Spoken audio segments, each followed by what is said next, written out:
Chapter 3 Queen's Entrance. After Gawain left, Morgoth went back up the stone steps to her tower, holding her green linen skirt so that it would not tangle in her legs. She moved like a girl still, those long legs carrying her up the stone risers with ease. That went well, she thought. I can always persuade him. He is his father's son. When she reached the top of the stairs, she walked along the allure till she came to her favorite spot where she could stare out across the blue-black sea. White terns were busy bringing up sand eels, while the kittiwakes and guillemots rode the waves like little satisfied housewives. What fools those birds are, she said, marking them. Above her, gannets hovered, then dove into the dark water. Great power was their dives. They owed allegiance only to the sea and sky, but they took what they wanted from both. She admired them that. Taking the gold turk from her neck and the gold circlet from her brow, she sighed. She took off the golden red enamel bracelets from her arm. Loosing the belt from her waist, with its jangle of brooches and the small jeweled dagger, she set them all on the stone. Then she let the wind work on her waist-length hair, twisting the dark loops up into elf knots, as she thought how much she hated Arthur, the man who had stolen her father's crown and her son's inheritance, who had taken away her own right to be Britain's mother's queen. The next morning, in the tower room, free of her boys, Morgus plucked up a glass vial and held it up to the sun. The light picked out bits of red pulp that the pestle had not quite ground down. She thought about the dead man in her hidden dungeon. He had been a spy. She was sure of it, even though he'd not admitted any such, just wept for his mother at the last. They always do that, she thought. Men are but little boys when it comes to their mothers. He had admitted nothing, but it was what he did not say that was important. She knew deep in her breastbone that he was a spy. A spy's heart was always worth something. She smiled thinly and set the vial down in its iron holder. Now, she thought, to make the brew. While the brew sat on the highest shelf, steeping, all its granularities dissolving, Morgus went downstairs to greet the messengers. She had dressed carefully for them, in a white linen overgown with eyelets that allowed the red undergown to show through. On her black hair sat a crown of filigree gold.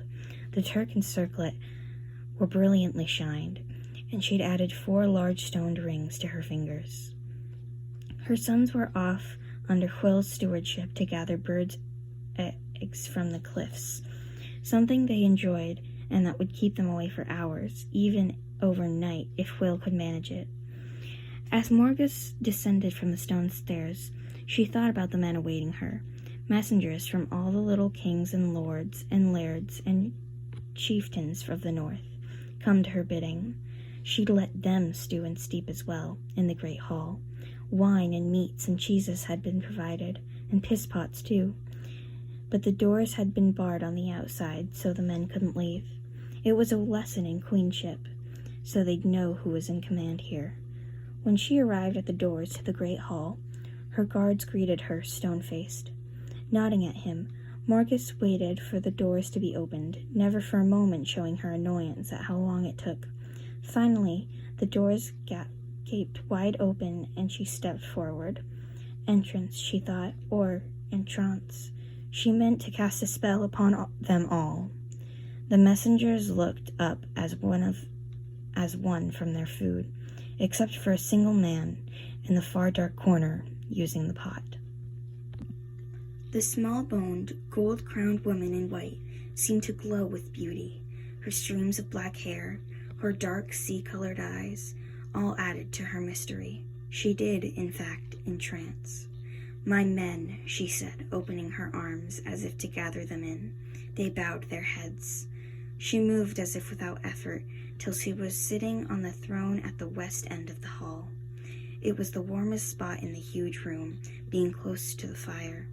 The great corbelled windows shone down shafts of light onto the throne, which further enhanced the sitter's stature and mystery. "Majesty!" one man cried and fell to his knees. The others quickly followed suit. She waited till they rose again, then waited another moment still. Then at last, when she judged all eyes were on her alone, she spoke. "Do you bring me pledges from your good masters? Will they march against the usurper Arthur under my banner? Will they set my son, the rightful heir, upon the high king's throne?" Where a moment before there had been enchantment and single-mindedness, now there was chaos. Some of the men looked down at the floor, others studied the high-beamed ceiling with fierce determination. One messenger coughed mightily, and it took 2 men to beat upon his back to still him. Chairs scraped, dishes rattled, flagons were set down noisily upon the table. But no one answered the queen's challenge. Morgus stood, glaring at the men, trying to force their eyes on her by the rigidness of her posture. She cried, "Speak!"